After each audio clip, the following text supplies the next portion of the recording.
एक कदम उजाले की ओर में आज की कहानी है। क्या आप अपनी कीमत जानते हैं? एक मोटिवेशनल स्पीकर ने एक सभा में अपने पॉकेट से एक 500 रुपये का नोट निकाला और सभी लोगों से कहा कि क्या कोई उसको लेना चाहता है। सभी लोगों के हाथ उठने लगे।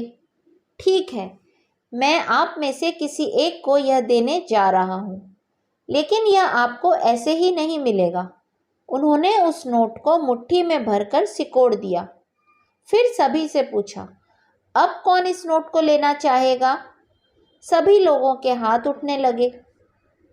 मोटिवेशनल स्पीकर ने फिर कहा कि ठीक है, मैं आप में से किसी एक को यह देने जा रहा हूँ, लेकिन यह आपको ऐसे ही नहीं मिलेगा। उन्होंने उस नोट को नीचे गिराया और पैरों से पीसने लगे और फिर पूछा, अब कौन इस नोट को लेना चाहेगा? सभी लोगों के हाथ फिर ऊपर उठने लगे। प्रेरक वक्ता ने फिर कहा, दोस्तों, आपने इस बात से बहुत मूल्यवान सबक सीखा है। इस बात से कोई फर्क नहीं पड़ता कि मैंने इस नोट के साथ क्या किया। आप सभी इस नोट को अब भी लेना चाहते हैं, क्योंकि यह अब भी 500 का नोट है।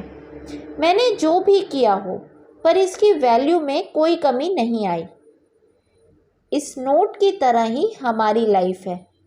हमें लोगों के द्वारा, हमारे गलत फैसलों के द्वारा, हमारी परिस्थितियों के द्वारा हमें गिरा दिया जाता है, निराश कर दिया जाता है और गंदगी में धकेल दिया जाता है। हमें अपनी लाइफ बेकार लगने लगती है। हम टूट जाते हैं, उम्मीद छोड़ देते हैं। याद रखना, कोई फर्क नहीं पड़ता कि आप कितनी बार असफल हुए या सफल हुए, लेकिन कभी भी अपनी कीमत मत खोना। आप विशेष हैं, यह कभी मत भूलना। इस कहानी का संदेश मेरे दृष्टिकोण से, कई बार लगातार मिली असफलता हमें निराश कर हमारे मनोबल को कमज़ोर बना सकती है। ऐसे में हमें अपने ऊपर पूरा विश्वास बनाए रखना चाहिए और सफलता मिलने तक पूरे जोश के साथ प्रयासरत रहना चाहिए।